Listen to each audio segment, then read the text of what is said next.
Durante los últimos meses de la Segunda Guerra Mundial, los británicos bombardearon Berlín varias veces y una noche, mientras estaban yendo hacia la base militar, hacia la seguridad de Inglaterra, los aviones fueron atacados por bombarderos de combate alemanes.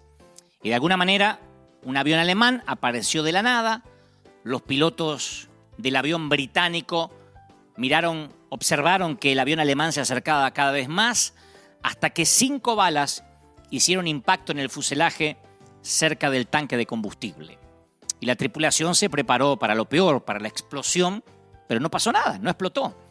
Vieron que había combustible derramándose por los agujeros de las balas, pero no había habido explosión. Y milagrosamente pudieron regresar a su base a salvo.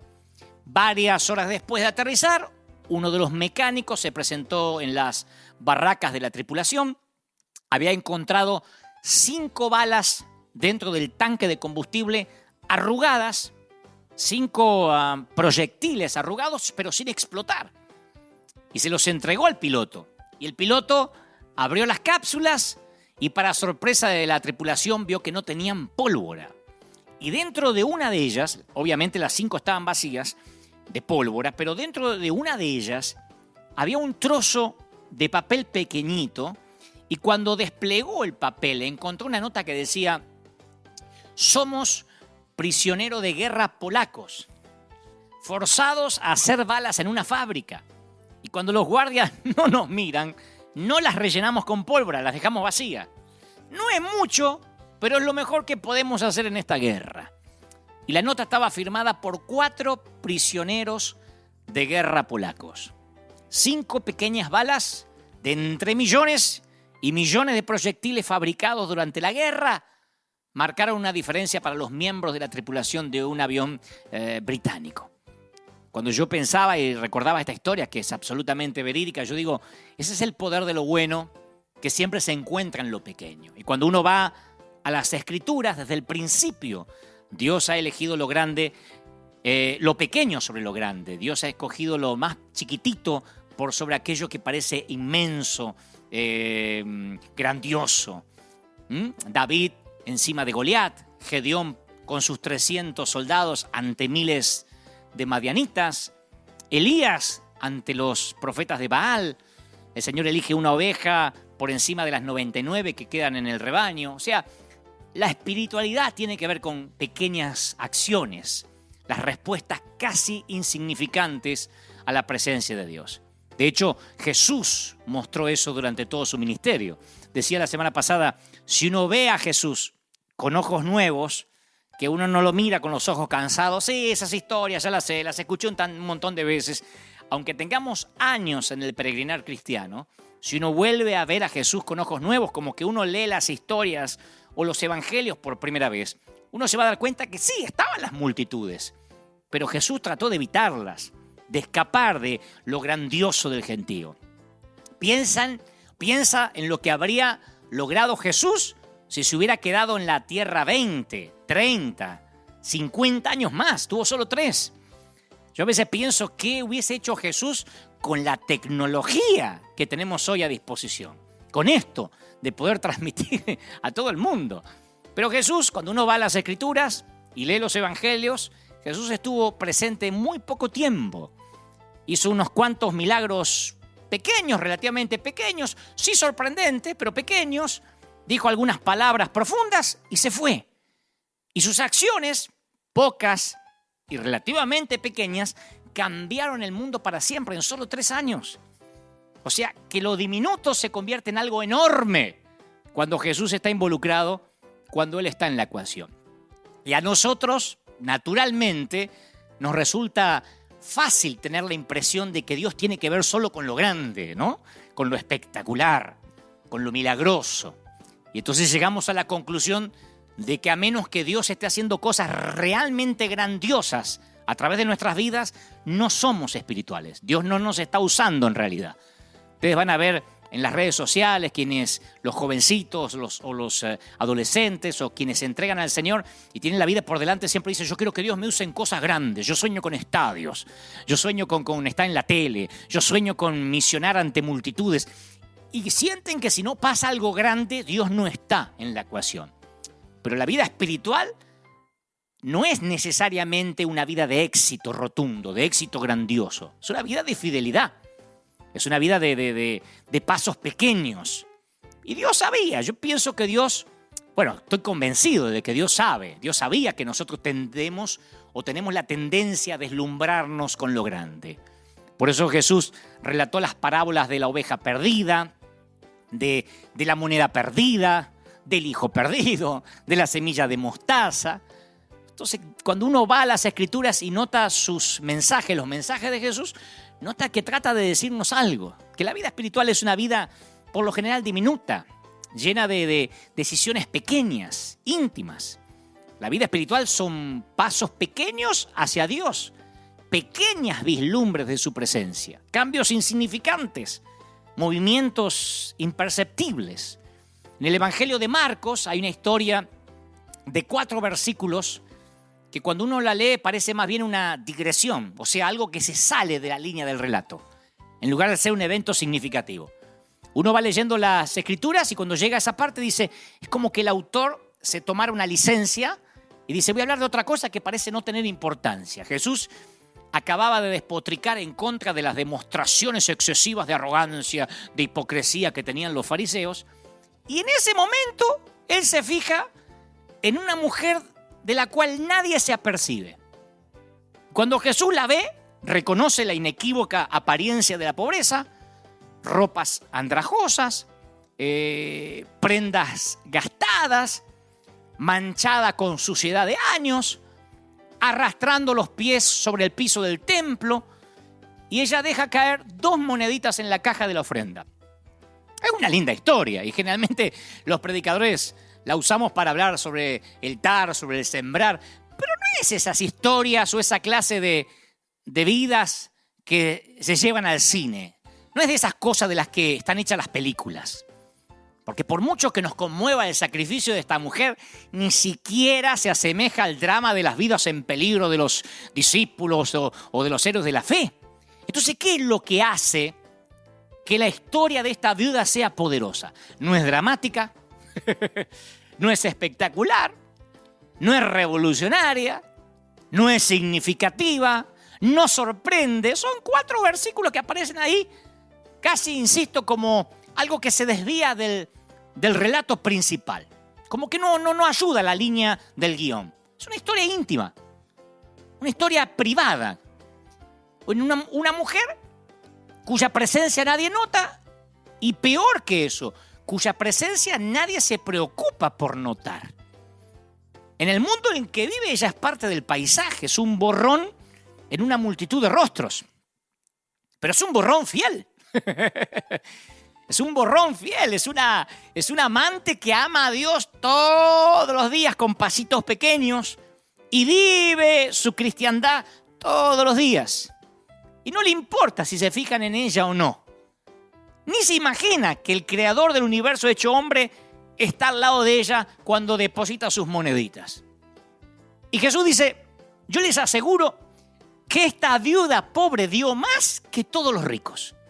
Porque todos dieron de lo que les sobraba. Pero ella, que es tan pobre, dio todo lo que tenía para vivir. Y eso es lo que Jesús hacía. Le daba significación a lo insignificante. Jesús mostró la eterna diferencia que podemos hacer nosotros, la gente rota, la gente desprolija, la gente como nosotros sin terminar, la gente que estamos en construcción. Él mostró lo que gente como nosotros puede significar para el reino. Yo crecí en un ambiente pentecostal, saturado de milagros. O sea que el culto tenía que ser de milagros. De eso se trataban los servicios. Si no había milagros, éramos como críticos de cine, como catadores de culto. ¿Cómo estuvo el culto hoy? Medio duro, hoy no hubo tantos milagros. O sea, uno iba al culto para ver milagros. En aquel entonces no íbamos a ofrecer un servicio al Señor, a adorarle, vamos a escuchar testimonios, ¿no?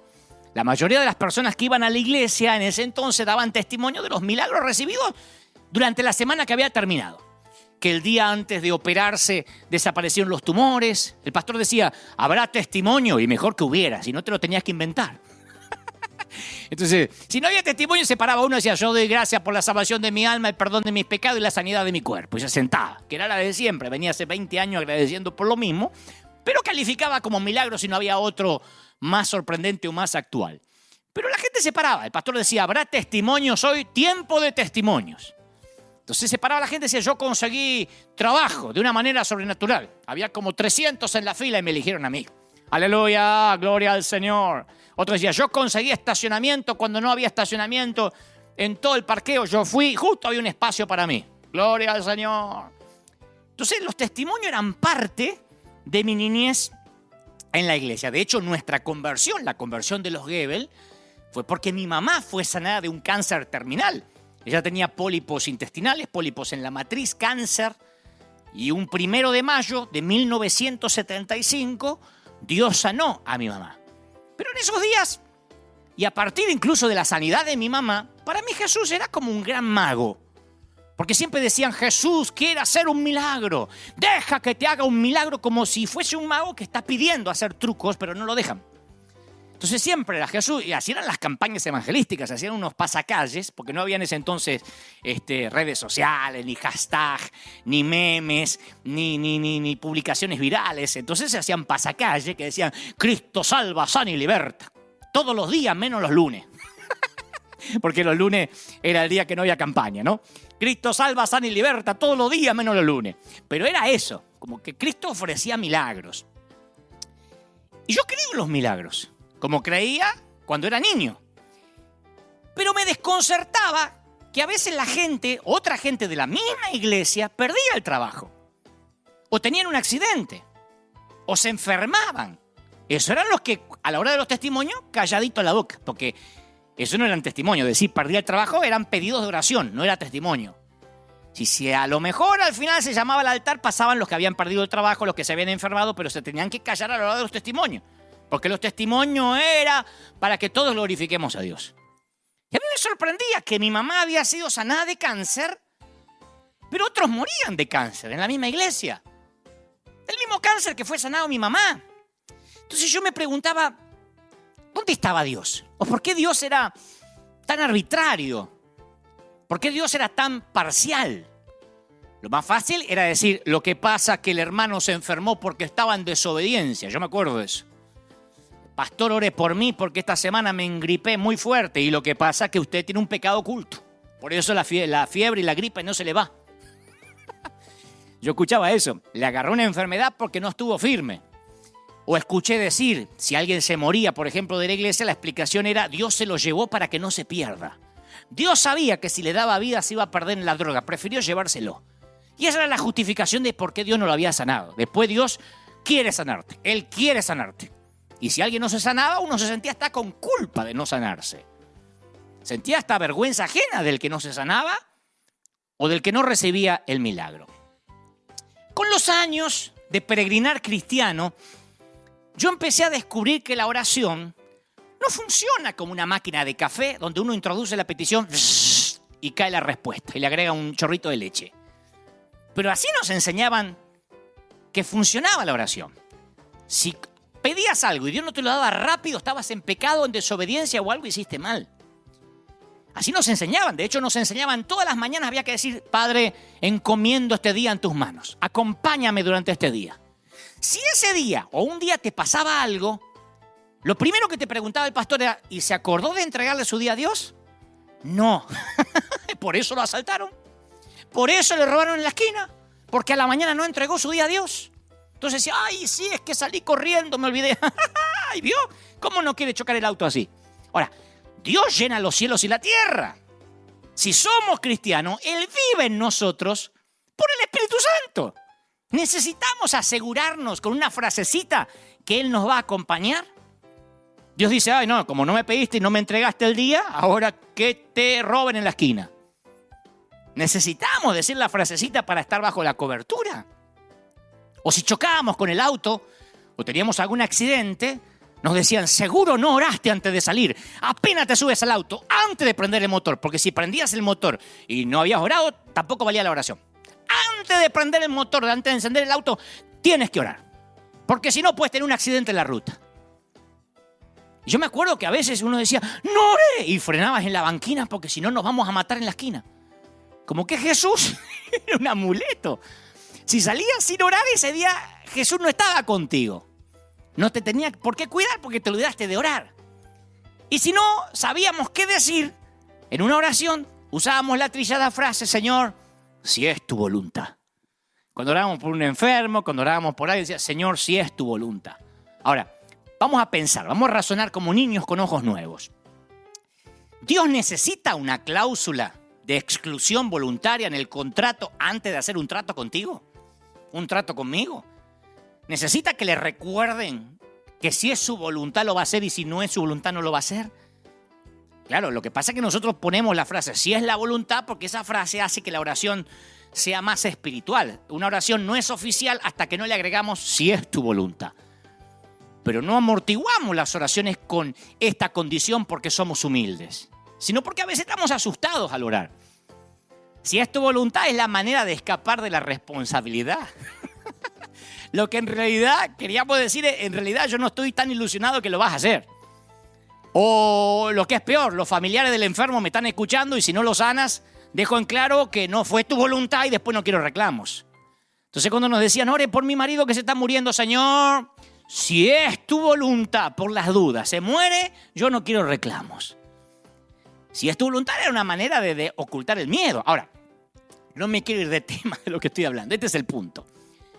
Lo que a mí me llamó la atención al leer la Biblia, insisto, con ojos nuevos, mirarla, porque yo también tengo años de peregrinar cristiano, pero mirarla otra vez con la revelación del Espíritu, no con espiritualidad prestada, sino con la revelación del Espíritu Santo, es que Jesús pedía a quienes habían visto un milagro que no se lo contaran a nadie más. Este es el punto. En el caso de la transfiguración o la resurrección de la niña de 12 años, permitió que un grupito de discípulos nada más lo vieran con órdenes estrictas de no decir nada. Y cuando uno ve a Jesús en su ministerio, ve que nunca se negó a quien le pedía una sanidad física, pero siempre rechazó las peticiones de mostrar algo. Siempre rechazó la oportunidad de sorprender a las multitudes o de impresionar al gentío. Por lo general, cuando él hacía un milagro decía, no lo cuente, como que impedía contar el testimonio. Estoy siendo claro, contrariamente a la iglesia donde yo me crié. No estoy hablando de la tuya, estoy hablando de la mía. Donde me decían, bueno, tiempo de testimonio, porque eso ayuda a la fe. Jesús hacía un milagro y decía, no lo cuenten. Porque Jesús supo que el entusiasmo que generaban los milagros no se transformaba en fe que cambia la vida. Yo sé que algunos tienen ganas de apedrearme, pero esperen, déjenme avanzar. De hecho, muchos escépticos negaban la prueba clara que tenían delante de los ojos y a veces hasta buscaban explicaciones sustitutas cuando Jesús hacía algo. Es magia, es un brujo, por Belcebú hace los milagros que está haciendo. Muy pocas veces le resulta fácil a la gente creer en milagros. A la gente le es difícil creer en milagros, igual como sucede hoy en día. De otro modo, las cruzadas de milagros o las que se hacen por televisión o las que salen en los canales cristianos deberían hacer que el mundo entero se vuelva a Cristo. Debería tener tantos puntos de rating como una final de un mundial de fútbol. Estamos viendo milagros, pero la gente no cree. Dice, es un timador, esa señora que pasó tal vez no estaba tan enferma, ese que vino en silla de ruedas tal vez se hizo, el que venía así. La gente no cree como en los tiempos de Jesús. En ese entonces, como ahora, los milagros despertaron sospechas, desprecio, dudas y casi nunca fe. El primer milagro que Jesús hizo quizás fue el más extraño de todos, porque en todas las escrituras no aparece que haya hecho algo parecido. Jesús tiene 30 años, su muchacho de 30 está empezando su ministerio, acude a una boda, esas bodas que duraban varios días, yo los conté estos fines de semana pasado. Va a la boda con el recién reclutado, el flamante grupo de discípulos. Recién estaban los muchachos reclutados por el Señor. Su mamá también fue, probablemente acompañado por otros miembros de la familia de Jesús. Y conocen la historia, no les voy a repetir la historia de vuelta, ¿no? Al novio se le acaba el vino, es una vergüenza para ese entonces. La madre de Jesús le pide ayuda a su hijo, o sea, a Jesús. Y ahí uno solo puede conjeturar qué pasó por la mente de Jesús en esos segundos que siguieron a la petición de María. Porque si Jesús intervenía, esto quería decir que su hora había llegado y a partir de ese momento su vida iba a cambiar. Por eso dice, ¿qué tienes conmigo, mujer? Todavía no llegó mi hora, ¿no?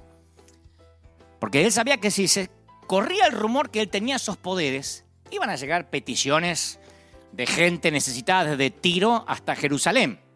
Iban a acudir a él las multitudes, iban a venir los epilépticos, los paralíticos, los sordomudos, los poseídos, por no mencionar los borrachos con botellas de agua para pedirle, hágame un vino mendocino. Roma iba a enviar investigadores. O sea, iba a comenzar una cuenta regresiva que no se iba a detener hasta el Calvario.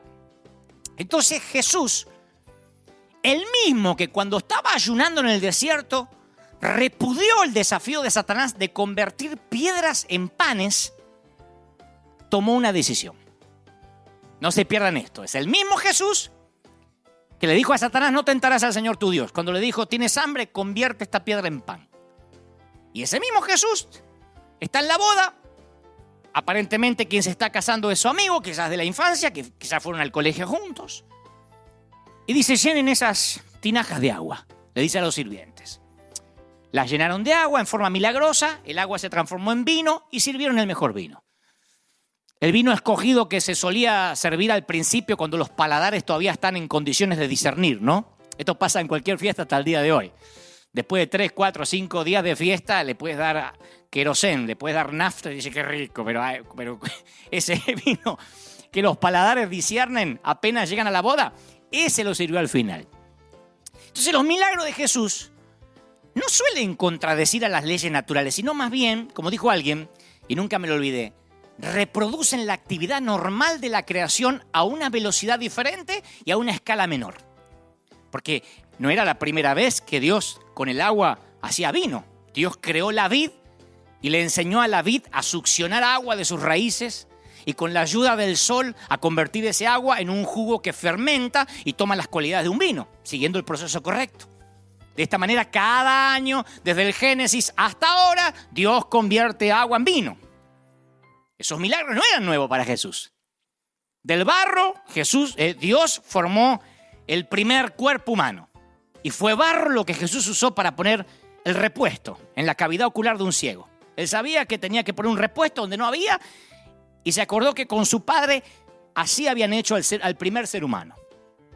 Del mismo modo, todos los días el sistema inmune de nuestro cuerpo realiza milagros silenciosos de sanidad. Pero claro, en una forma menos sensacional que las sanidades que Jesús realizaba. Y a la vez, como si fuera poco, en cada milagro Jesús dejaba una enseñanza. Juan cuenta la historia y advierte que el vino procedió de grandes vasijas. En una de ellas cabían entre 80 y 120 litros. Mirá si eran vasijas grandes. Algunos se imaginan que eran unas cositas chiquititas así como sirven ahora los camareros. No, eran vasijas grandes que se encontraban al frente de la casa. ¿Qué hacían esas vasijas grandísimas ahí en la puerta de la casa?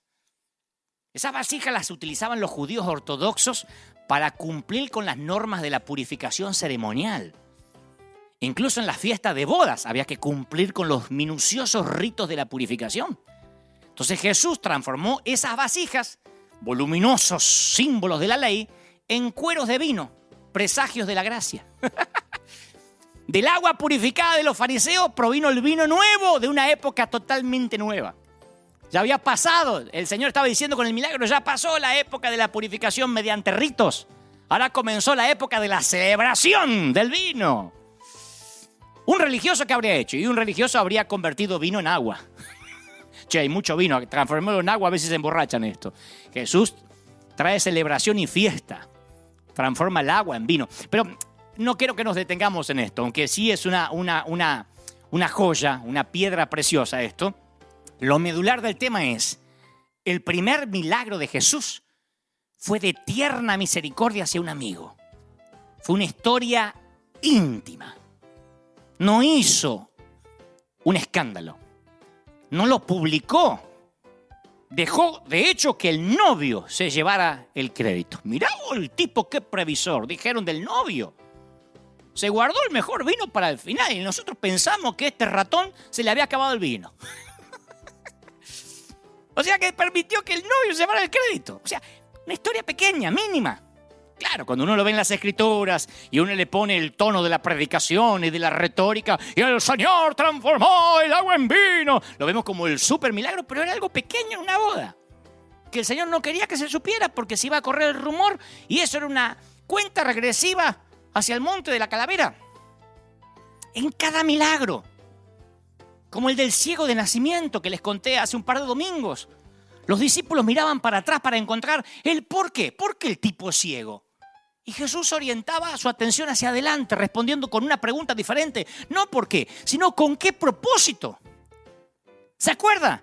No es que pecó ni sus padres, dijo, del ciego, sino para que las obras de Dios se manifiesten en él. No para que los demás vean, para que las obras se manifiesten en él. Y otra vez, el milagro no produjo ni fe ni conversiones, igual que en la boda. Porque en las bodas de Caná no salieron todos alabando al Señor, ¿eh? No salieron todos convertidos al Mesías porque habían visto el milagro. No, el crédito se lo dio al novio. No usó el milagro de la transformación de agua en vino como un pretexto evangelístico. Y acá tampoco. Porque cuando el ciego recobra la vista, los vecinos del hombre quieren que confirme su identidad. No creen que es el mismo ciego. Los fariseos lo someten a interrogatorios formales y sus propios padres se lavan las manos. Y dicen, no sé, es mayor de edad, pregúntenle al tipo. Y el hombre que había sido ciego no tiene tiempo para reflexiones teóricas. Dice, si es pecador el que me sanó, no lo sé. Una cosa sé, que habiendo yo sido ciego, ahora veo. Punto. Aparte, en Jerusalén, un milagro en sábado significaba una amenaza terrible para la doctrina oficial. Y aunque los fariseos no podían dejar de ver el milagro, lo estaban viendo. Tenían un mendigo ciego que ahora tiene ojos y los está mirando a los ojos y los desafía públicamente. Ustedes dirán, ¿y cómo no cayeron de rodillas ante semejante tamaño milagro? Si en nuestra iglesia gritamos ¡Aleluya! Cuando el hermano Ruperto encontró un estacionamiento, ¿por qué acá todos los fariseos no se convierten al ver un ciego que conocían como parte del paisaje? No, se aferran a sus gastadas teorías de la ley y del castigo. Le dicen, tú naciste en pecado y nos quieres enseñar a nosotros. Las orejeras teológicas no se caen fácilmente ni viendo milagros. Y Jesús lo sabía.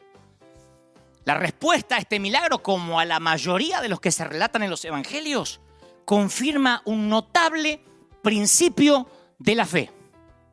Quiero que prestes atención, que lo escribas en las tablas de tu corazón y lo ates a tu cuello. Aunque la fe puede producir milagros, los milagros no producen necesariamente la fe. Lo voy a decir otra vez. Aunque la fe puede producir milagros, los milagros no producen necesariamente la fe. Pon a todos los evangelistas famosos en fila, los que Dios hace milagro a través de ellos, el mundo no se volverá a Cristo. Mete a los evangelistas en un hospital en este tiempo a sanar a los que están infectados de coronavirus, el mundo no se conmoverá. Hablemos de los leprosos. Ustedes dicen, bueno, pusiste el ejemplo de las bodas y el ciego. Hablemos de los leprosos, por ejemplo. El paciente de lepra no sufre dolor físico.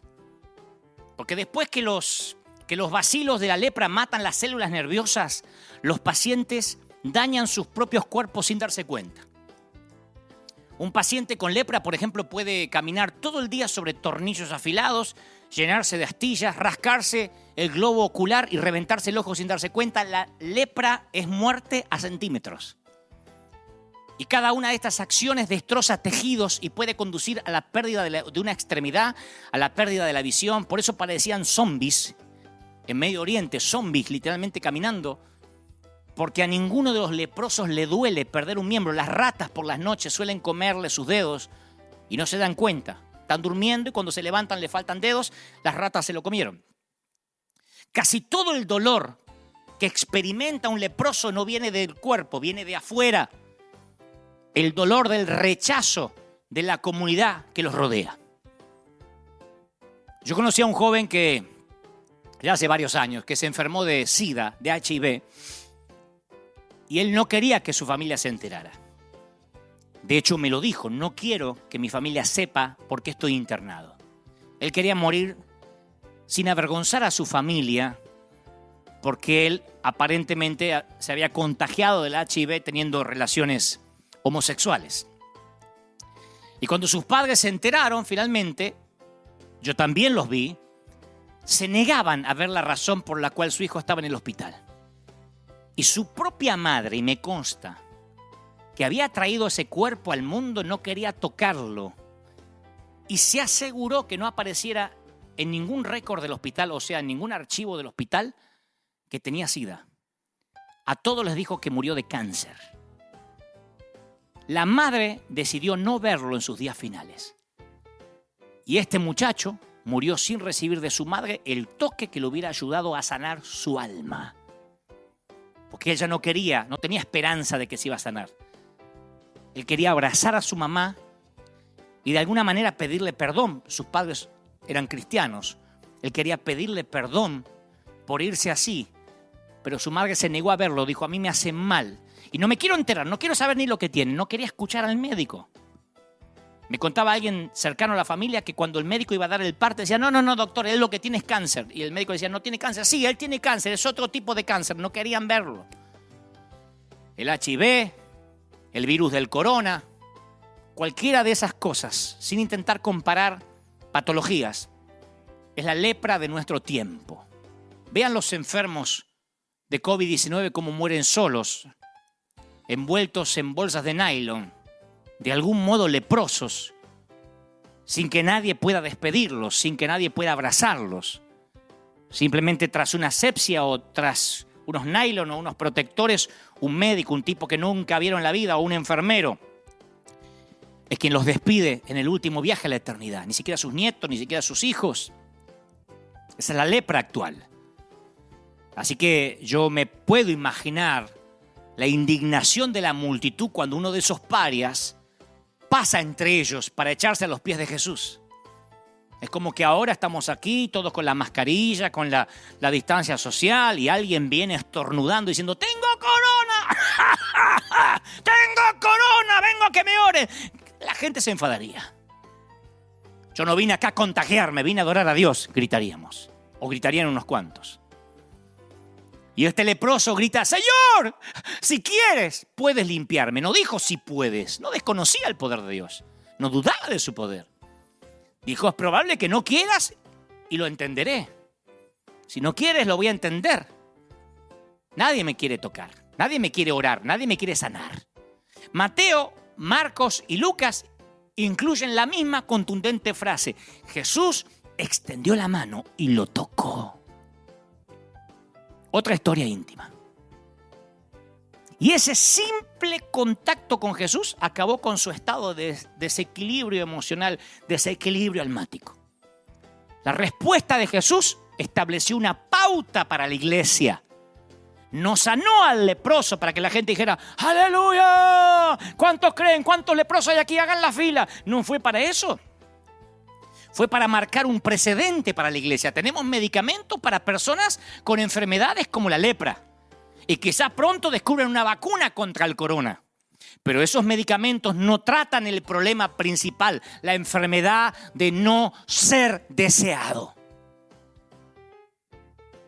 Las consecuencias sociales siempre son más severas que las físicas.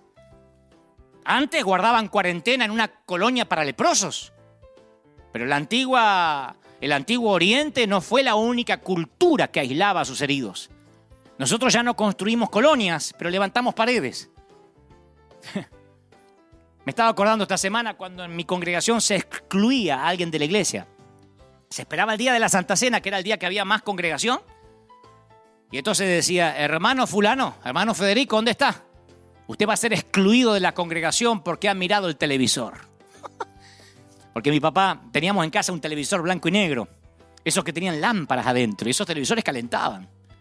Entonces papá decía, en nuestra iglesia era pecado mirar televisión.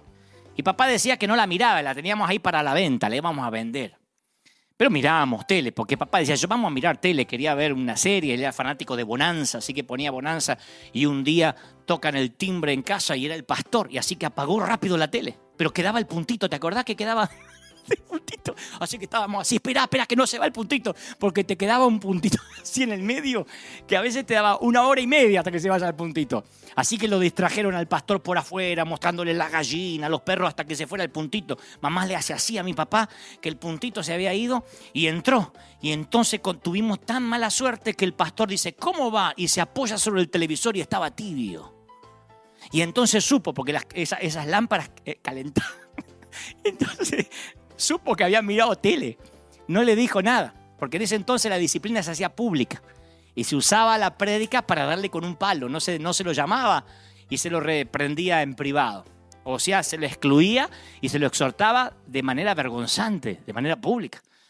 Y con nombre y apellido. Hermano Federico, el Señor me mostró que estuvo mirando televisión. Porque no decía, estaba caliente la tele, el Señor se lo había mostrado, para darle un tono más místico. Así que está excluido de la congregación. Así excluyeron a mi papá. Mi papá estuvo casi 15 años excluido de la comunión. No le negaron el saludo porque había mirado Bonanza. Lo excluimos, lo proscribimos de nuestra población. Al hermano fulano se le niega la comunión. Y eso era literal, se le negaba el saludo. O lo sentaban. Hay gente que hasta el día de hoy sientan al líder cuya célula no crece. A mi propia madre, a mi propia mamá le negaron la comunión porque una vez se había teñido el cabello y le había quedado medio rojizo. Y entonces ella vio que nadie la saludó, porque se corrió el rumor en iglesias chiquititas, esos pueblos chiquitos, infiernos grandes. Y entonces nadie la saludó y mi mamá estaba medio triste. Y fue a consultar con el pastor qué pasó. Y el pastor dice, con esa cabeza como una zanahoria, no pretenderá que la saludemos. Entonces seguimos levantando paredes. Ustedes dicen, wow, eso es radical, pero esto sigue ocurriendo todavía. Esto no es de los años 70, ¿eh? El divorciado conoce ese sentimiento hasta el día de hoy. No tendrá cabeza de zanahoria, color zanahoria, pero sabe lo que se siente. Y que no se divorcie conociendo ya a Cristo. Se aguanta el matrimonio como lo tenga, pero no se te ocurra divorciar. Simulá que eres feliz. El desempleado, el indocumentado, se le mira con espíritu de sospecha. El inmigrante que no habla inglés en los Estados Unidos, las madres solteras. Esos son los intocables del mundo occidental. Ni hablar si tiene dudas de su orientación sexual. Ni hablar si entra alguien homosexual y rapidito no se hace heterosexual y se casa el otro domingo con el sexo opuesto porque al homosexual le dan 3 días para cambiar. 3 días. Si el domingo pasó al altar, para el miércoles se me hace machito.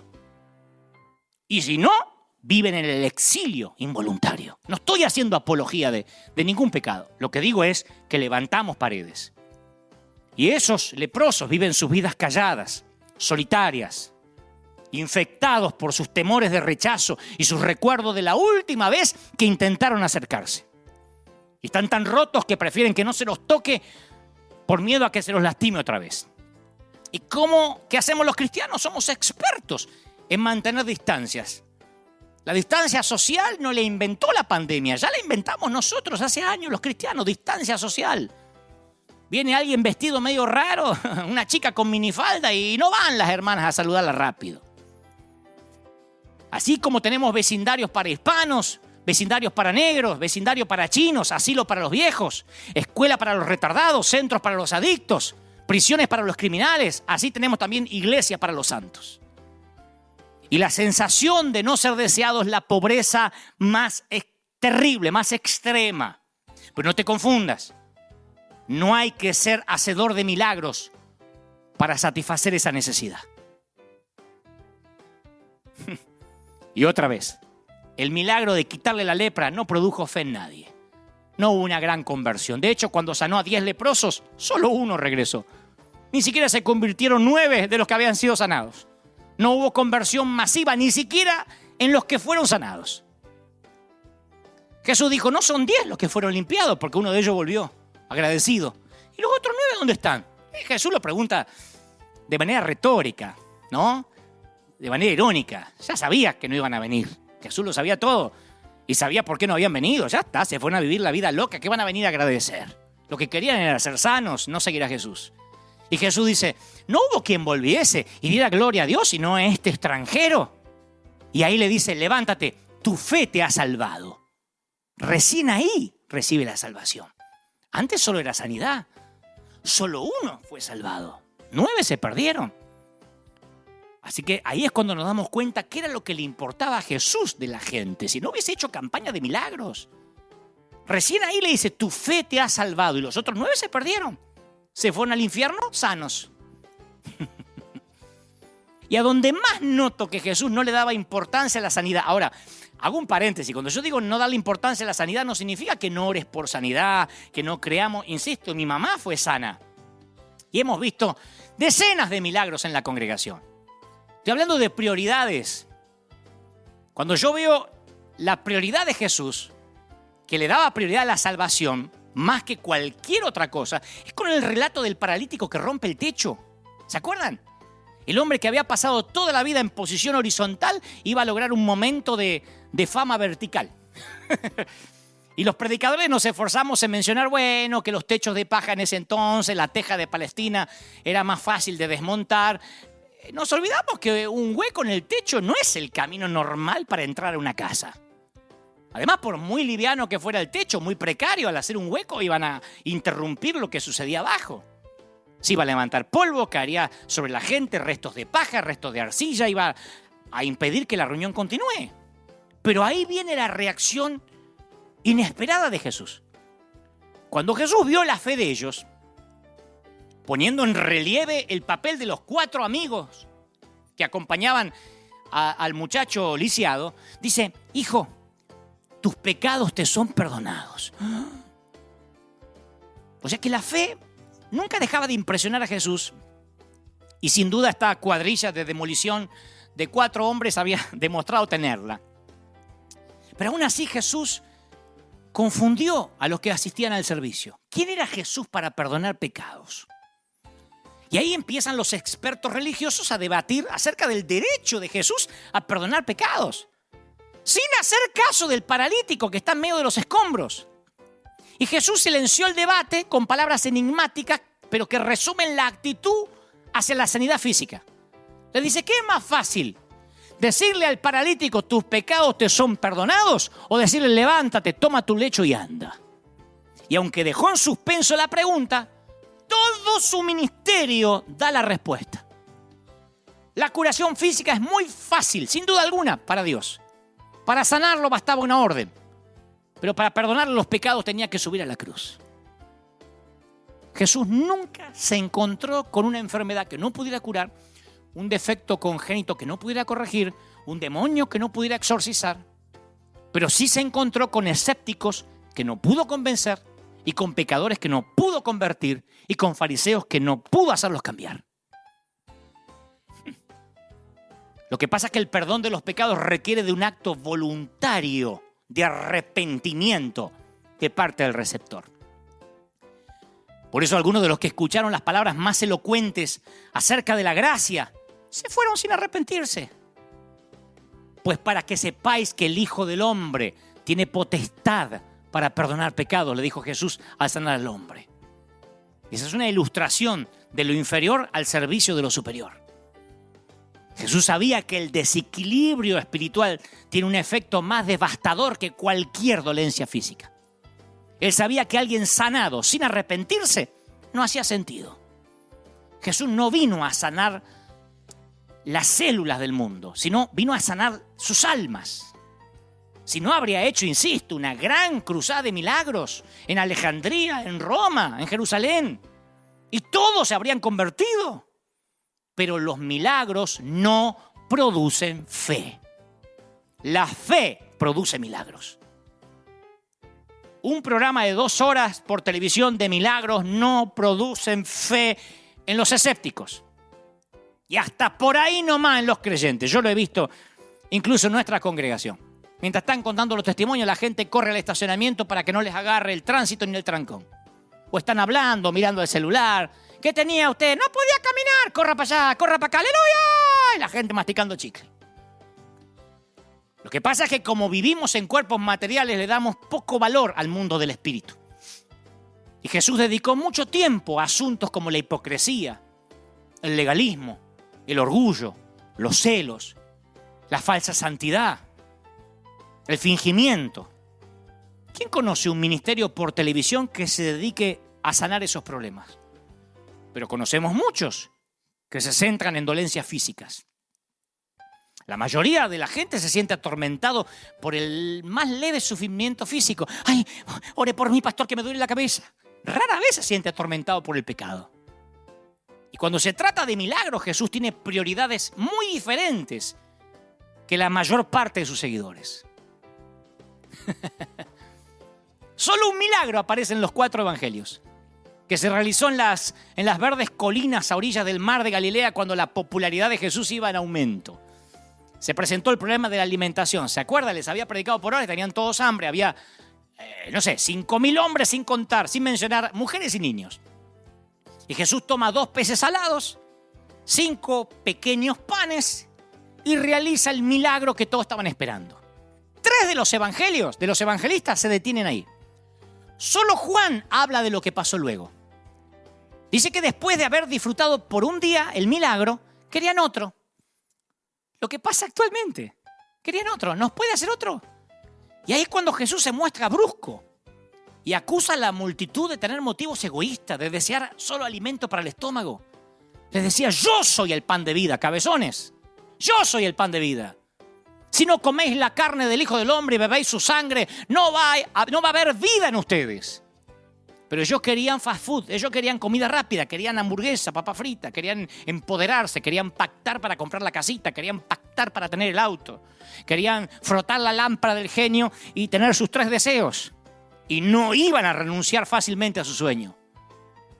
Es como pretender que la gente que acude a una noche de milagros venga a la reunión de oración durante la semana. No estoy criticando otras iglesias, pasa acá también. Acá hacemos cadena de 7 días en tiempos tradicionales, que son 7 días donde oramos por milagros y oramos por prosperidad y por la gente trae sus peticiones, repleto siempre, lunes, martes, miércoles, jueves, viernes, sábado, domingo. Decimos, vengan a orar. Y es un grupito así. Así somos.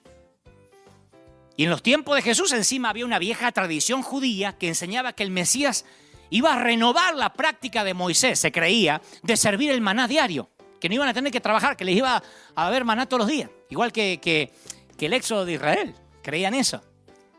Y cuando vieron la multiplicación de Jesús, de los alimentos, dijo, eso es lo que hizo Jesús, lo mismo que Moisés. Entonces, con el milagro del día anterior, todavía haciéndoles la digestión, pidieron otra señal milagrosa. Se habían vuelto adictos con una sola comida. Querían otro congreso de empoderamiento. Pero esa no era la clase de Mesías que esperaban. Ellos querían un Mesías que le hiciera muchos milagritos. Así pasó en la sinagoga. Señor, hemos escuchado que en las bodas de Caná transformaste el agua en vino. ¿Nos puedes hacer un milagro aquí? Y él dijo, no. Ustedes están ciegos, pobres y desnudos. Se van a morir en pecado. Nunca les dio pan y circo porque se lo pedían. Entonces la multitud inquieta empieza a dispersarse. Lo mismo que comieron. Yo sé que estás pensando, yo veo a Jesús tomar unos pececitos, unos panes, y comen un promedio de 8.000, 10.000 personas, no me muevo más de al lado de él. No. Vieron el milagro, como no les hizo otro, empezaron a dispersarse y empezaron a quejarse. Y hasta los discípulos empezaron a decir, dura esta palabra, Señor, ¿quién la puede oír? Vamos a ver si vamos cambiando un poco el mensaje, porque así no vamos a reclutar mucha gente. Y muchos lo abandonaron, hasta una separación de discípulos que solo Juan menciona. Y Jesús dijo, ¿queréis iros también vosotros? Le dijo a los 12. ¿Ustedes también, chicas, se quieren ir? Porque esto no es para cualquiera, ¿eh? Claro, los milagros atraían multitudes, aclamaciones, pero no fomentaban el arrepentimiento y la fe duradera. Por eso el Señor dijo, no cuenten esto, no quiero milagreros siguiéndome. No cuenten esto. Jesús trae un mensaje de obediencia, de sacrificio. No un espectáculo para buscadores de emociones. ¿Por qué pensamos que eso cambió hoy? ¿Qué nos hace pensar que este Jesús hoy es otro Jesús? Que ahora sí, Él quiere sanarte. Que ahora sí, señora vecina, en la esquina de su casa está parado Jesús, salvando, sanando, librando, en la esquina de su casa, baratito, baratito. Estoy creativo hoy. El Mesías no iba a salvar al mundo con intervenciones de pan y circo. Iba a salvarlo con su propia muerte. Y Jesús dijo, la generación mala y adúltera es la que demanda señal. Digo, al que le quepa el poncho, ¿a dónde están los pastores ahora? ¿Por qué no sanan el coronavirus? La generación mala y adúltera son los que exigen señales. Eso dijo Jesús cuando alguien le pidió que desplegara sus poderes. Él dijo, yo no soy un superhéroe de Marvel. Querido evangelista, colega, recuerda estas palabras cuando quieras usar los milagros como anzuelo. Si usas los milagros como anzuelo, tendrás un público de generación adúltera y malvada. Harás uno y querrán otro. Dios hará otro y querrán otro y nadie se convertirá realmente. Y sigo mirando los milagros de Jesús con ojos nuevos. Y llego a la última gran señal que constituye un eje narrativo para todo lo que antecede y todo lo que sigue. Juan, el evangelista, usa el milagro o utiliza el milagro acerca de Lázaro como el suceso que hizo que los religiosos oficialmente se volvieran contra Jesús. Ustedes dirán, bueno, lepra, un ciego, pero una resurrección de un tipo que está 4 días muerto, avivamiento. No, es el momento que los religiosos dijo, lo vamos a liquidar. Ni la resurrección pública de un muerto de 4 días produjo ni conversiones ni arrepentimientos. ¿Ustedes creen que eso cambió? Jesús ya había devuelto su hijo a la viuda de Naín, deteniendo un cortejo fúnebre en el camino. Había devuelto a la hija de Jairo a la vida, la había traído de regreso a la vida casi con una frase juguetona. Niña, levántate. Como un padre que le dice a su hija que se acabó la siesta. Pero en el caso de la familia de Lázaro, Jesús ora en público. Es la única vez que ora en público. Dice, Padre, gracias te doy por haberme oído. Yo sé que siempre me oyes, pero lo dije por causa de la multitud que está alrededor, para que crean que tú me has enviado. En ninguna otra parte había orado Jesús teniendo presente a los que los rodeaban. Pero la resurrección de un hombre, Lázaro, no iba a resolver el dilema del planeta Tierra. No nació el evangelio de Lázaro. Ninguna resurrección de ningún mortal alcanzaba. Era necesaria la muerte y la resurrección del propio Hijo de Dios. Por eso no encontramos algo como el avivamiento de Betania. Que Jesús, a partir de lo de Lázaro, todos trajeron sus muertos y empezó el avivamiento de Betania. De hecho, Juan agrega el detalle irónico que el milagro de Lázaro selló el fin de Jesús. Hasta acá llegó, dijeron. Y desde aquel día acordaron matarlo. A partir de ese día, las señales y maravillas de Jesús se acabaron. Entonces, al leer los relatos de algunos milagros de la época de Jesús, encuentro en ellos un significado muy diferente al actual de nuestras iglesias. Y es una autocrítica, muy diferente.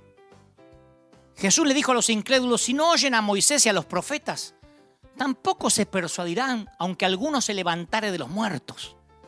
Eso es un principio. Aunque una iglesia hoy se ponga a orar en contra del coronavirus y milagrosamente el virus desaparezca sin vacuna, nadie se va a arrepentir.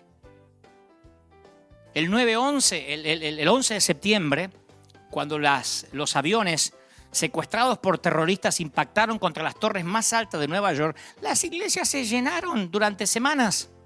Y después se tomaron vacaciones y empezaron a ir otra vez para Navidad y para Pascuas.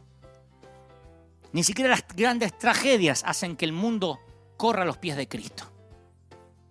Ni los grandes milagros ni las grandes tragedias. Los golpes de emoción no producen conversiones verdaderas. Está resucitado Lázaro y los sacerdotes y los principales tratan de encubrir el milagro, tratando de matar de nuevo a Lázaro. Dice que planificaban también matar a Lázaro. Tenemos que matarlo al tipo este. Sí, pero resucitó. Y bueno, matémoslo. Yo pienso que si lo mataba y lo volvía a resucitar, lo volvían a matar, lo volvía a resucitar. Con la prueba contundente de un milagro con patas, un tipo que caminaba entre ellos, conspiraron para destruir esa prueba. Gente, los milagros nunca cambiaron a la gente o la forzaron a creer o produjeron arrepentimiento. Y este es el secreto. De no ser así, no habría habido lugar para la fe. Bienaventurado el que creyó sin ver. Las señales siguen a los que creen. Los que creen nunca siguen a las señales. Y si seguían a las señales es porque en realidad nunca creyeron. Por eso los cristianos, ciertos cristianos que no logran ver sanidades masivas en este tiempo, se dan cuenta que nunca creyeron en Jesús. Que no estaban fundamentados sobre la roca, había arena en el fondo. Llegaron al fondo y había arena. Se acabaron las señales, se cerraron los templos y se acabó la fidelidad de cientos de gentes. Son los que, insisto, dicen ¿dónde están los que sanaban? ¿Por qué no se sanan los infectados? No hay milagros, no hay panes ni peces. Entonces ya el evangelio no hace sentido, no tiene sentido. La fe no es una póliza de seguro. En todo caso, un seguro no previene accidentes, sino que te da un fundamento firme para hacerle frente a las circunstancias, a las consecuencias.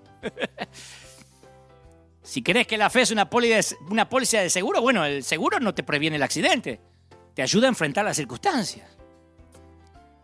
Yo de chiquito me forzaba para tener más fe. Yo veía los testimonios de la gente de nuestra congregación, que era chiquita, pero contaban cosas milagrosas y los adultos me invitaban a desarrollar la fe, pero yo no tenía muchas pistas en cuanto a cómo proceder. Y al leer los relatos de sanidad en la Biblia, detecto en los evangelios una especie de jerarquía de fe, que a lo mejor también te has dado cuenta, ¿no?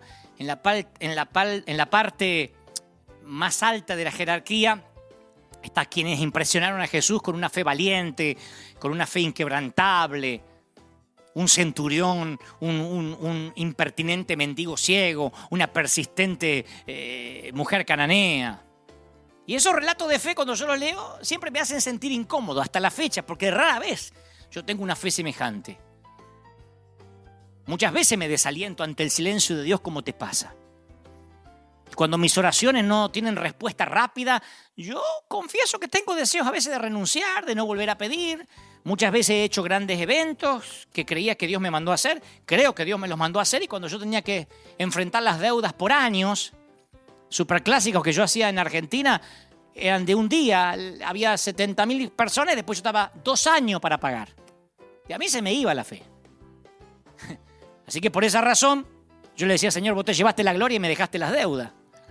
Entonces, pero era parte del proceso, ¿no? Por esa razón, yo busco más abajo en la jerarquía para encontrar personas de menos fe.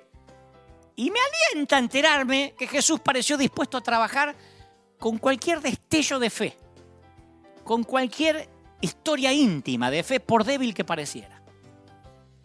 Me aferro a los tiernos relatos de cómo Jesús trató a los discípulos que lo abandonaron y luego dudaron de él. El mismo Jesús que alabó la fe valiente de los que están en la parte alta de la jerarquía, también reavivó la fe fluctuante de sus discípulos. Y me consuela hasta la confesión del padre del muchacho que estaba poseído, que le dijo a Jesús, creo, pero ayúdame en mi incredulidad. ¿Se acuerdan? ¿Crees? Sí, pero ayúdame que estoy muy incrédulo. Incluso a este hombre vacilante se le concedió lo que pedía. Yo te conté que los Gebel nos convertimos por la sanidad de mi mamá. Allá un 1 de mayo de 1975.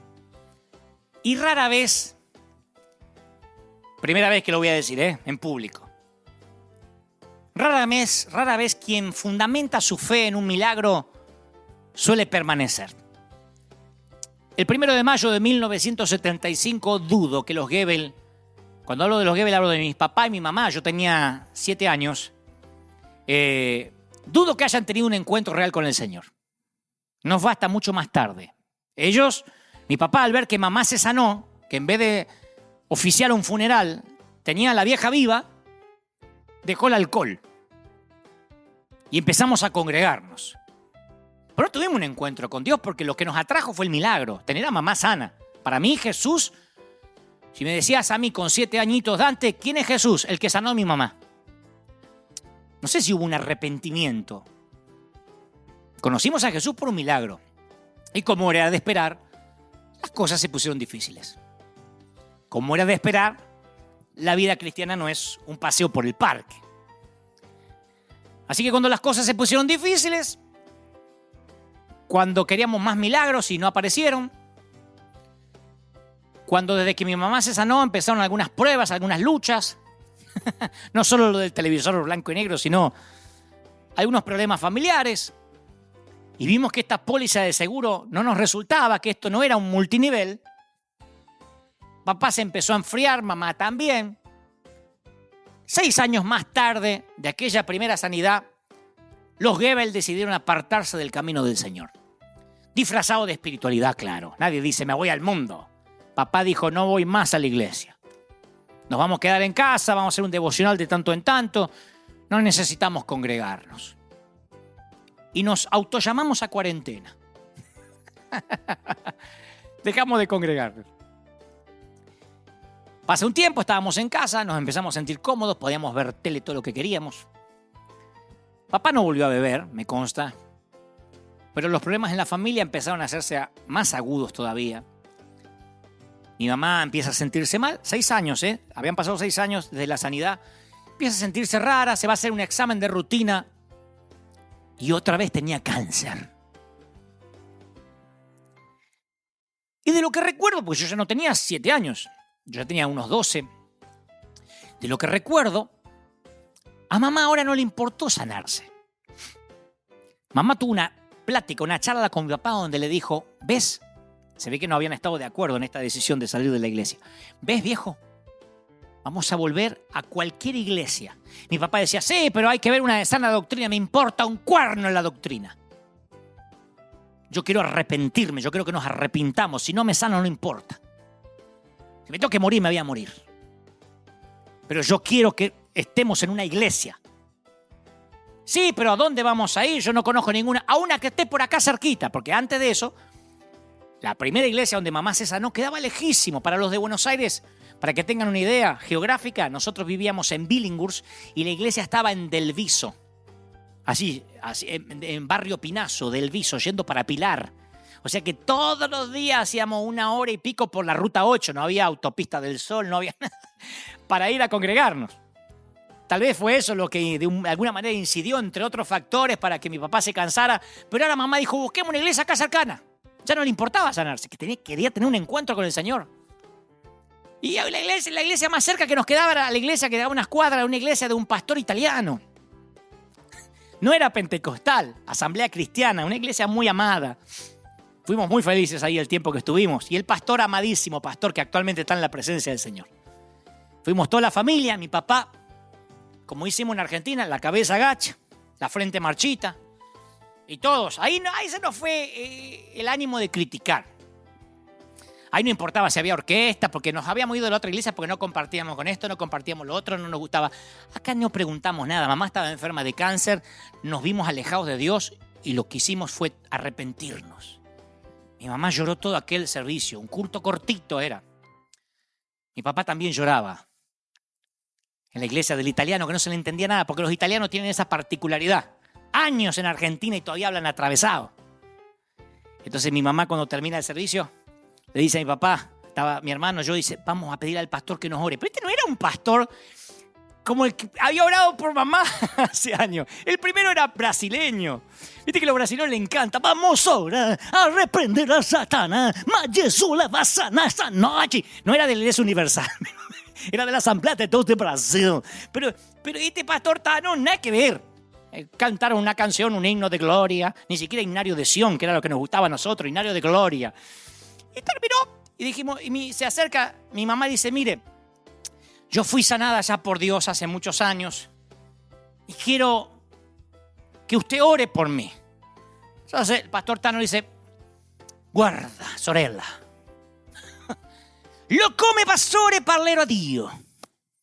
Mi intenzione è di pregare a Dio, Mi intenzione di pregare a Dio, E se Dio vuole, resta in salute, capace sana.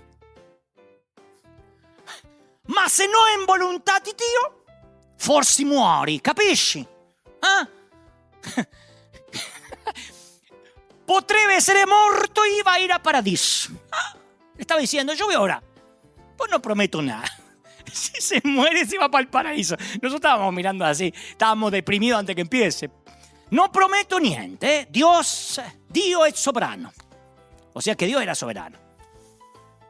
Sorella, hermana, la cosa principale è che è stata salvata. C'è stata salvata? È stata salvata? Sì, io estoy salvata. Io estoy salva. È la principale. E va a paradiso. E se è morto, e se è morta, va a paradiso. E la cosa principale è salvata.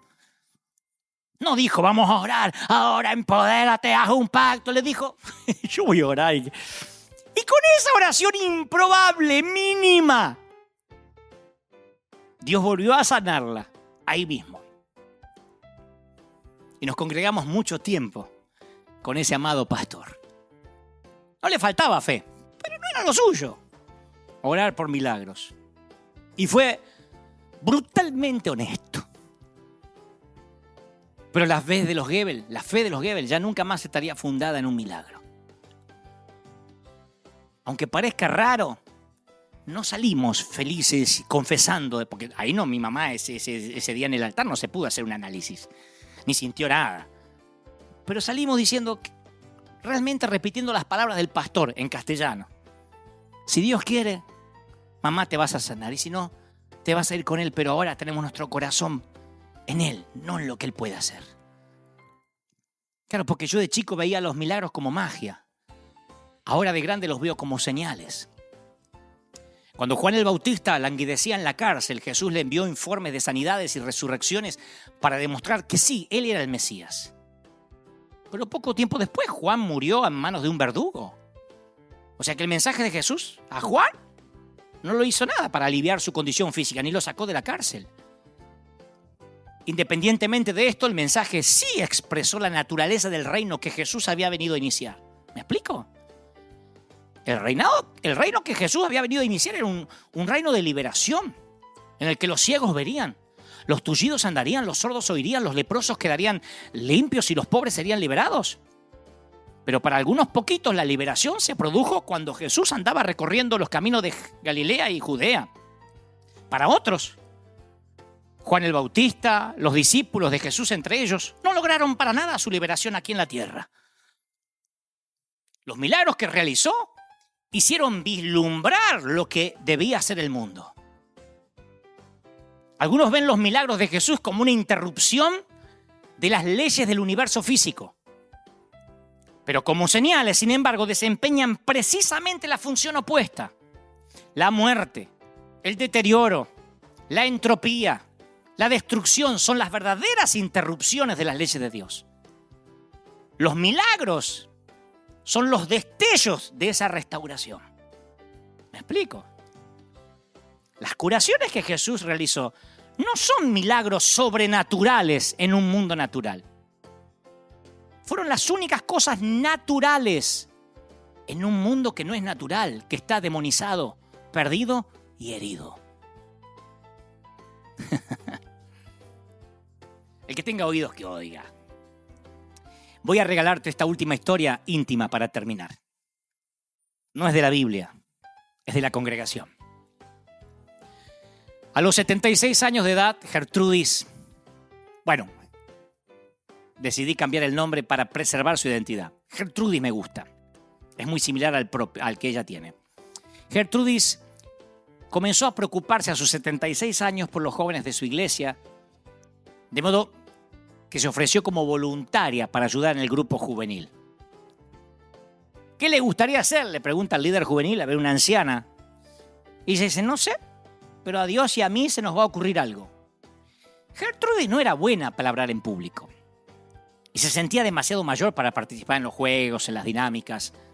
pero tomó fotos de cada uno de los chicos del grupo juvenil. Pedía permiso, decía, ¿te puedo sacar una foto? Y tomaba fotos. Luego las imprimió, las fotos las colocó sobre unas tarjetas y escribió una información biográfica en la parte de atrás de cada tarjeta. Marina, de novia con Juan. Su papá es inconverso, su mamá trabaja limpiando casas. 3, 4, 5 cosas, una Wikipedia mínima de cada uno. Se memorizó la cara y la información de cada tarjeta y después se paraba en la puerta de la iglesia. Y a medida que entraban los jóvenes le daba la bienvenida a cada uno por su nombre. ¡Kevin! ¿Cómo estás? ¡Hey! Kevin sorprendido. ¿Cómo anda el Barça? ¿Y Messi? Me parece que va a dejar el club, ¿o es un rumor? Y Kevin sorprendido porque él está acostumbrado a que no le pregunten. A que nadie le importe de su vida. ¡John! ¿Cómo estás?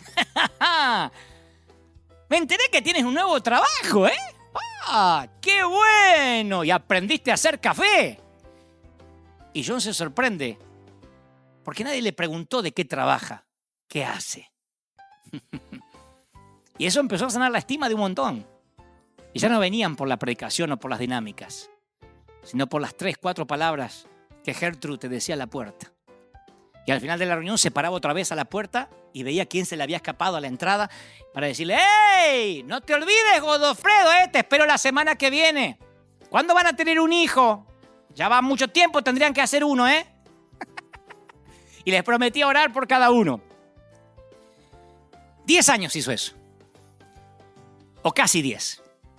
Y ya a sus 86, Gertrudis sufrió 3 ataques cardíacos. Y la posibilidad de su muerte causó dolor en todos los chicos del grupo juvenil. Querían ayudarla, decirle lo mucho que significaba para ellos, pero no sabían cómo hacerlo.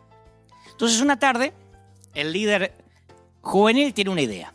Dice, Gertrudis, nos gustaría hacerte tu funeral. Y ella dice, ya sé, yo quiero que me hagan el funeral, pero todavía no estoy muerta, querido. No, pero queremos hacerte tu funeral en vida, para que puedas oír cuánto significas para el grupo juvenil de nuestra iglesia. No nos sirve de nada que te hayas ido con el Señor y haya una foto tuya. Queremos que escuches. Y a Gertrude le encantó la idea. Y el grupo juvenil planificó su funeral en vida. Y como se podrán imaginar, una gran cantidad de chicas, de muchachos llenaron la iglesia. Algunos de ellos ya se habían graduado, se habían casado, tenían hijos propios. En esos 10 años, Gertrude se había ganado el corazón de todos. Y esa noche, los jóvenes que la conocieron durante sus 10 años de servicio compartieron historias de Gertrude, pasaban y contaban historias de ella, y ella sentada ahí escuchando todo. Y al final de la noche, un grupo de jóvenes se reunieron misteriosamente en la parte de atrás de la nave principal de la iglesia, porque Gertrude tenía 86 años, pero nunca había perdido su juventud. La juventud es una cosa de acá, ¿no? No es una cuestión cronológica. Y a Gertrude no le gustaban los perfumes de gente anciana. A Gertrude le encantaban los perfumes de marca. Olerla a ella era un placer. Chanel, Versace, Paco Rabanne, Dolce & Gabbana, Yves Saint Laurent, Giorgio Armani, Nina Ricci. Y cuando los jóvenes llegaron adelante, vinieron con una botella gigante y costosa de Dolce & Gabbana. Y la rompieron y derramaron sobre los pies de Gertrudis, ungiéndola de gratitud, llenando de perfume todo el lugar. Y ella se sentía una reina. Porque al igual que la viuda que depositó sus 2 monedas en el templo, Gertrudis había dado lo que podía. Su vida no fue dramática, no fue espectacular, ni revolucionaria, ni significativa, ni sorprendente. Ella había tenido una historia pequeña, casi íntima, de esas que ningún evangelista usaría para tratar de despertar fe, pero de esas que llamaban la atención de Jesús. La espiritualidad tiene que ver con las pequeñas acciones, la significancia que el Señor le da a lo insignificante, las respuestas casi insignificantes a la presencia de Dios. Y al igual que la viuda con su pequeñísima ofrenda, la ofrenda de Gertrudis continuará viviendo mucho después de su partida. ¿Y sabes qué me alienta? que tú y yo tenemos una historia íntima que mueve a Jesús. Me alienta mucho que Jesús no ande buscando hacer cosas demasiado grandiosas, sino que esté buscando vidas pequeñas, historias minúsculas. Yo pasé al altar un montón de veces, a arrepentirme en toda mi vida de juventud, de adolescencia, y sigo haciéndolo. Ninguno de esos pasos pasadas al altar fueron ¡wow! El arrepentimiento. Recuerdo esa fecha como un parteaguas. No. Yo pasaba un domingo pidiendo perdón y el miércoles ya la había fregado. Pero el otro domingo pasaba otra vez. Y ese segundo pasito, combinado con el primero, ayudaba al tercero. Y la tercera vez que pasaba ya estaba unos pasitos más adelante. Mi vida errática fue de pasos pequeños, movimientos ligeros de músculos espirituales. Y así, a los golpes, a los tropezones, como toda gente rota, fui construyendo mi peregrinar cristiano con el Señor. No pude ver cosas demasiado grandiosas cuando era chiquito. Tardaría muchos años en pararme ante un gentío, ante una multitud, en hablar con presidentes, qué sé yo. Tardaría muchos años en ver esa vida que ahora la gente ve y dice, qué lindo, le va bien. La gente siempre ve tu tierra prometida y nunca contempla tu desierto. Pero fueron las historias pequeñas, las niñas, las chiquitas, las íntimas, las que construyeron mi relación con Jesús. Fueron las cosas chiquititas que los evangelistas, insisto, no usan. Y sé que del otro lado hay mucha gente ahora diciendo, yo también soy de esos pequeños con historias íntimas, pequeñas. No son grandiosas, no son dignas del capítulo de ningún libro. Pero esa es tu vida. Es una vida común. No tienes un Oscar sobre la chimenea, ni un Grammy, ni un Emmy. Un helicóptero no te evita el tránsito. No tienes un chofer. No te preparan el desayuno por la mañana. Tu vida es un día común enlazado con otro día común. Y eso termina siendo el collar de una buena vida. Y en tus días comunes muchas veces te has preguntado si Dios estaba allí. Les hablo a los pastores, a los ministros, a los pastores, no solo los rurales, los que están en algún sitio en el campo, misioneros, a los que están en países difíciles, a los que están en ciudades cuyas congregaciones les ha costado horrores que crezcan. Yo tengo pastores amigos que me dicen, ¿sabes? Cuando logro ganar 5 para Cristo se me van 4. Y no es porque sean un fracaso, estén haciendo algo mal, sino que a algunos les ha tocado batallar contra principados, contra potestades en zonas muy duras. Y el Señor no está midiendo, su vara de medir no son las multitudes, ni el gentío, ni los seguidores de las redes. Él le dijo a Samuel, no te confundas. Yo no suelo ver lo que el hombre mira. Yo no pongo la cinta de medir en derredor de los éxitos, la cuenta bancaria, el templo. Yo pongo la cinta de medir en los corazones. Ese siempre fue el error de todos. Poner la cinta en el lugar equivocado. Por sus frutos los conoceréis, dice la Biblia. Claro, y uno piensa que frutos es los éxitos, el currículum, lo que logró. ¿Viste los frutos de ese hombre? Mira la gente que lo sigue.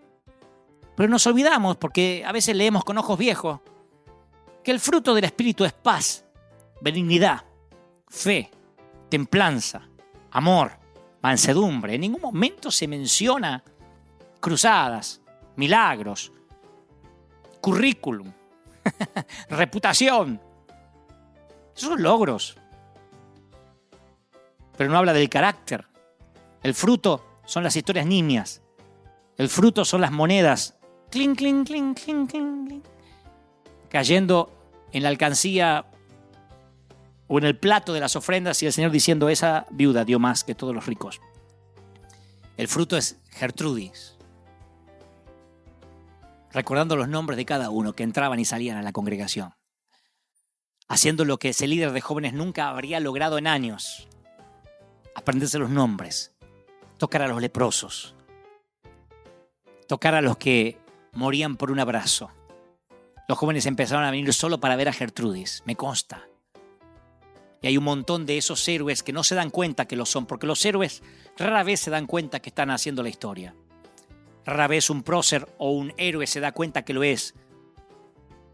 Rara vez te das cuenta que estás escribiendo la historia hasta que ya te tienes que ir.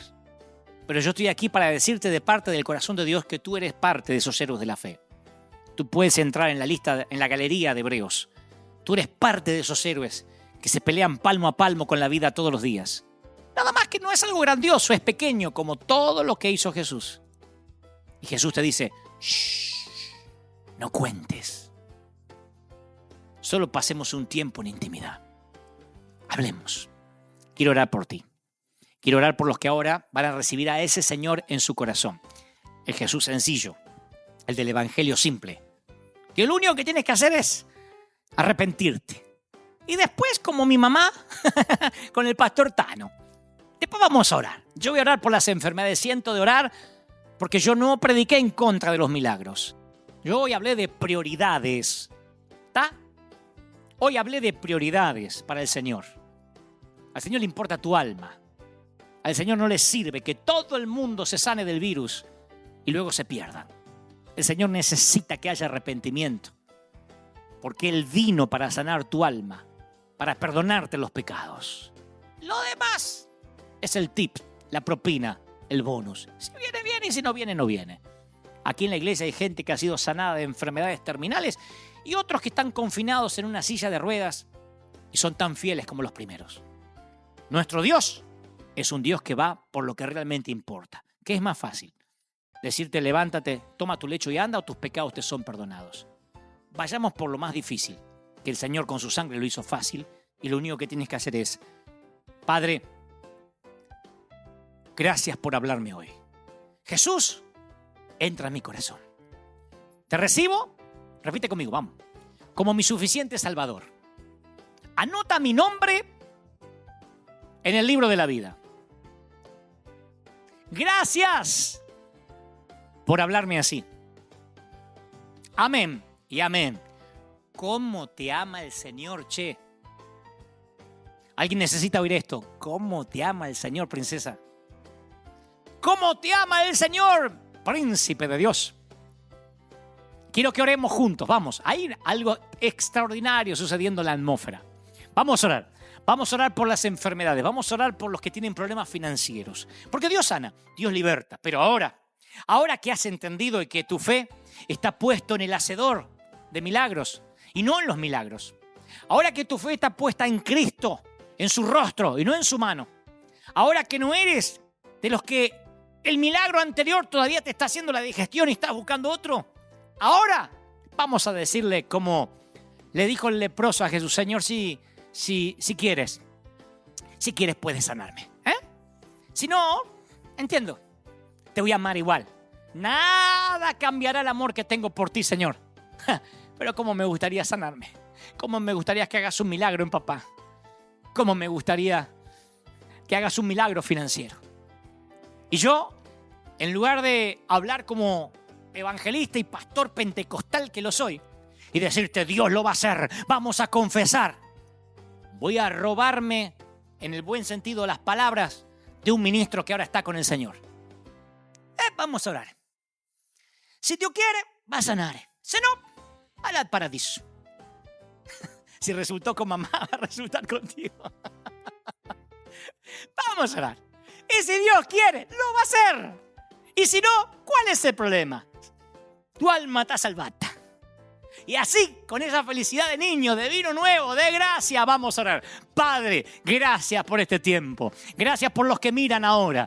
Gracias por los miles que se han conectado. Señor, tú has hablado hoy. Y yo he transmitido lo que creo has puesto en mi corazón para este tu pueblo, para este tu ejército. Para estos, tus obreros de primera línea. Yo te pido ahora que tu gloria, tu gracia lo llene todo. Yo sé, Señor, que tú quieres sanar. Yo sé que no quieres que nadie sufra. Pero ahora mira un remanente, una legitimidad de hijos de Dios, una separación de trigo y cizaña que está ocurriendo ahora en los 5 continentes, en las esquinas del mundo. Está la gente diciendo, Señor, tú eres la roca, tú eres quien nos bendice, tú eres quien llena nuestro hogar. Sean sanos o no, te aman, Señor. Mira, corren hacia ti. Hay gente ahora, pónganse de pie, vamos, en los hogares, en las casas. Me encantaría que se pongan de pie. Los que son de la iglesia, se los pido como pastor, vamos, de pie. Batallón del Ejército de Dios. Escuadrón de emergencia en combate contra las fuerzas invasoras. Escuadrón de búsqueda de las almas. Vamos de pie. River, vamos de pie. Vamos a clamar. Yo voy a pedir para que esos milagros no se detengan, pero no sean ellos los que fundamenten la fe. Para que tengas un encuentro real con Cristo. Para que los cielos se te abran como a Saulo camino a Damasco y te transformes en ese Pablo que Dios quiere que seas. Yo estoy orando ahora por toda América, estoy orando por Asia, por África, por Oceanía, por Europa. Oro por la República, mi querida Argentina. Oro por los argentinos, para que desde el presidente hasta el último ciudadano ahora entienda que es tiempo de volver a Dios. Es tiempo de que el mundo pide la manifestación de los hijos de Dios. Yo lo creo, lo declaro, lo confieso. Yo sé que algo ha ocurrido. Yo sé que algo está cambiando tu corazón. Y declaro bendición en todas las áreas, en el cuerpo, en el alma y en el espíritu. Amén y amén. Que Dios te bendiga, que haga resplandecer su rostro sobre ti, que te acompañe en todas las cosas, te llene el Señor. Y claro, Dios mediante, si Cristo no viene a buscarnos, si todavía estamos aquí con salud, y si no, nos vamos con Él. Vamos al paraíso. Pero si quiere Dios permanecer aquí con nosotros, si quiere dejarnos aquí, nos volvemos a encontrar dentro de 7 días, aquí en la pantalla, aquí en los dispositivos. Gracias por estar. Te dejo con la placa final para que nos ayudes a que este río no se detenga. Dios te bendiga, te guarde para siempre. Que tengas una gran tarde, una gran noche en cualquier uso horario que me estés mirando. Dios te bendiga. Hasta la próxima semana. Chao.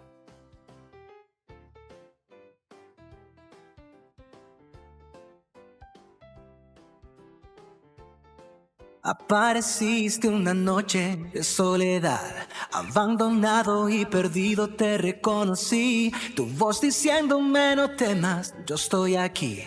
El Padre me envió por ti y me curaste las heridas, me sanaste mi Jesús.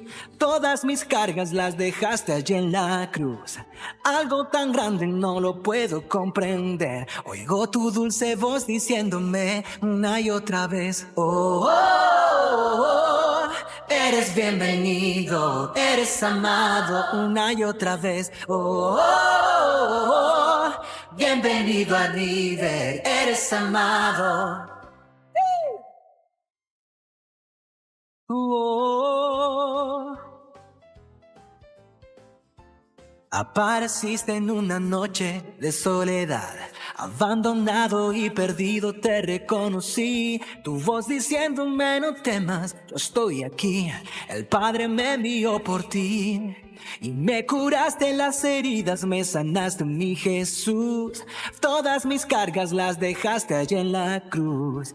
Algo tan grande no lo puedo comprender. Oigo tu dulce voz diciéndome una y otra vez: eres bienvenido, Eres amado, una y otra vez.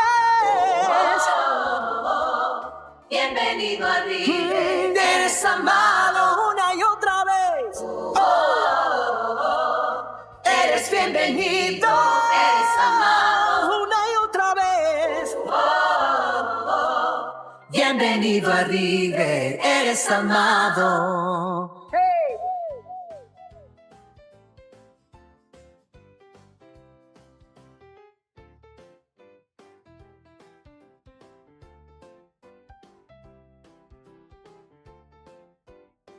Vamos a adorar, vamos a adorar. Todo el cielo espera para celebrar. Vamos a adorar, vamos a adorar. Todo el cielo espera para celebrar. Vamos a adorar, vamos a adorar. Todo el cielo espera para celebrar. Vamos a adorar, vamos a adorar. todo el cielo espera para Una y otra vez. Eres bienvenido, eres amado, Una y otra vez. bienvenido a River. Eres amado, una y otra vez.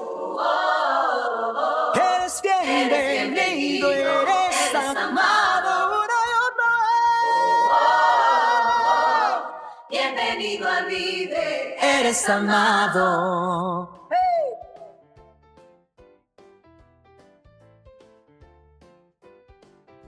La la la la la la.